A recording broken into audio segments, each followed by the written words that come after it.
আজকে আমি তোমাদের সাথে শেয়ার করব একটা পুরনো দিনের রান্না। এটা কিন্তু খুব টেস্টি। এর পাতাটাকে তোমরা আশা করি সকলেই চিনতে পারছো। এটাকে বলে খারকোল বলে, অনেকে অনেকে খানমানও বলে। এই পাতাগুলো আমার বাবার বাড়িতে অনেক হয়েছে, তো সেখান থেকেই আমি কিছু পাতা তুলে নিলাম। তারপর আমি পাতাগুলোকে নিয়ে ভালো করে ধুয়ে কুচি কুচি করে কেটে নিয়েছি। তারপরে দেখো কড়াইয়ে কালো জিরে আমি একটু করে ভালো করে নাড়াচাড়া করে নিয়েছি। একটু ভেজে নিতে হবে সামান্য।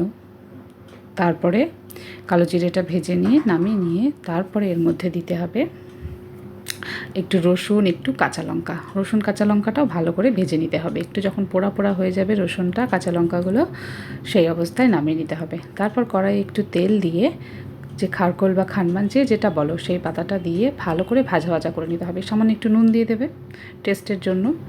নুন দিয়ে তারপরে ওটাকে নাড়াচাড়া করতে হবে। একটু ঢেকে দেবে।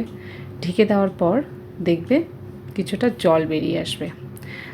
তারপরে এই দেখো এরকম হয়ে যাবে, ভাজা ভাজা হয়ে যাবে। তারপরে রসুন, কালো জিরে, লঙ্কা আমি যেটা আগে থেকে ভেজে রেখেছিলাম সেটা দিয়ে ভালো করে নেড়ে নেব।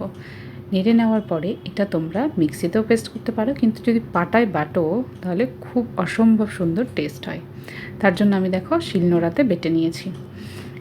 বাটার পর দেখো এইরকম হয়েছে, খেতে খেতে খুব ইয়াম্মি।